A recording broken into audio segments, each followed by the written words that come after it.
Por más de 50 años, la Casa del Silencio fue un enigma en el pequeño pueblo de San Gregorio.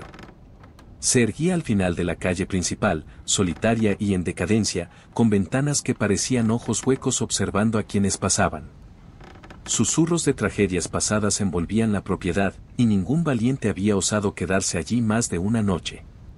Decían que estaba maldita, que los espíritus de antiguos prisioneros rondaban los pasillos, clamando justicia.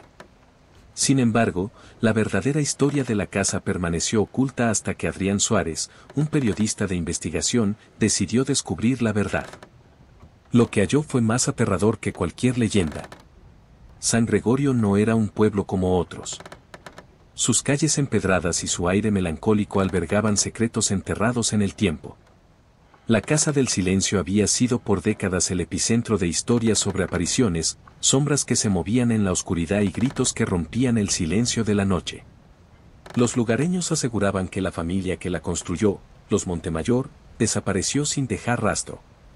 Se decía que el padre de familia, don Ernesto, enloqueció y asesinó a su esposa e hijos antes de quitarse la vida.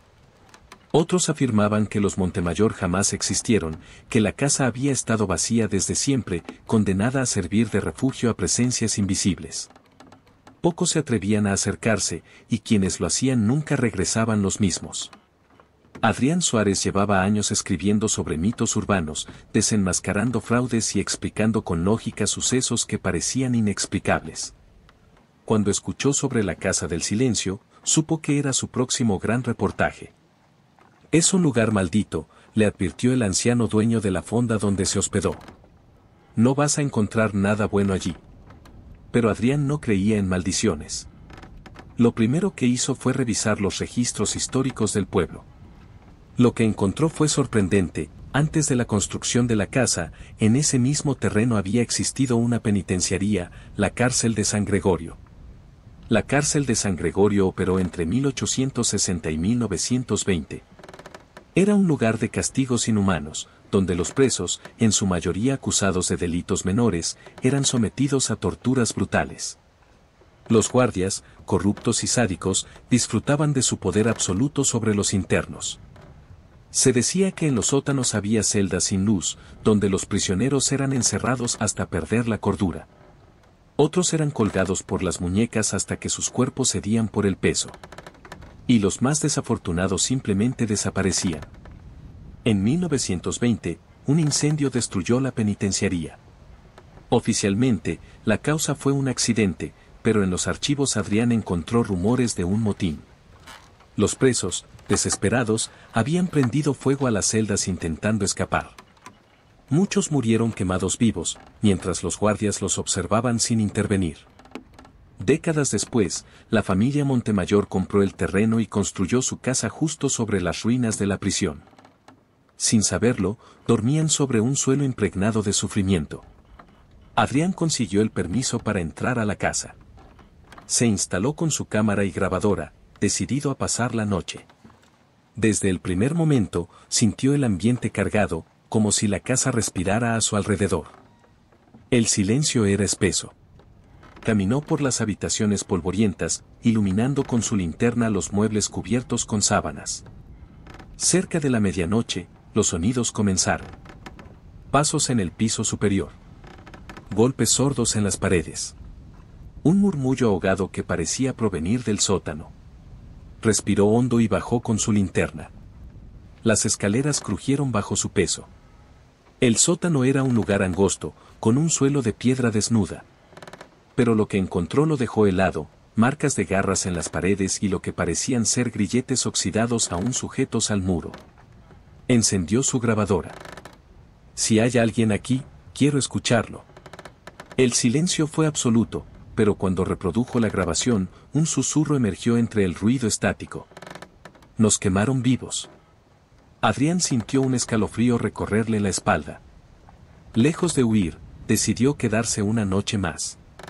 Instaló cámaras en varias habitaciones y dejó una grabadora encendida en el sótano. Pasada la medianoche, la temperatura descendió drásticamente. La linterna comenzó a fallar. Desde el piso superior llegó un sonido escalofriante, un sollozo. Subió las escaleras con cautela. En el pasillo, las sombras parecían moverse. Entonces lo vio. Una figura alta y encorvada, con las manos alargadas y los ojos vacíos, lo observaba desde la esquina del pasillo. Sus ropas parecían andrajos chamuscados. No tenía boca, pero su pecho se agitaba como si tratara de gritar. Adrián sintió el aire volverse denso. El ser avanzó hacia él. De pronto, la grabadora en su mano se encendió sola. Nos quemaron vivos. ¡Ayúdanos! El periodista corrió escaleras abajo y salió de la casa, jadeando. Cuando revisó las grabaciones, descubrió que en todas se escuchaban voces. Lamentos. Nombres. El sonido de cadenas arrastrándose. Con esta evidencia, regresó al pueblo y entrevistó a los ancianos. Algunos recordaban la historia de la cárcel, pero nadie quería hablar de ello. Finalmente, una mujer de más de 90 años, la última sobreviviente de una familia de antiguos guardias, le confesó la verdad: la penitenciaría no había ardido sola. Los oficiales, temiendo que sus crímenes fueran descubiertos, sellaron las puertas y prendieron fuego con los prisioneros aún dentro. Las almas atrapadas nunca encontraron descanso. Adrián decidió regresar una última vez. Contactó a un sacerdote y realizó un rito de liberación en la casa. Las paredes vibraron, los lamentos se intensificaron, y por un instante, el suelo pareció estremecerse. Luego, todo quedó en silencio. Por primera vez en décadas, la Casa del Silencio estaba en paz. El periodista publicó su historia y la casa fue demolida poco después. Sin embargo, los lugareños aún aseguran que, en las noches frías, el viento trae consigo susurros de voces apagadas. Nos quemaron vivos.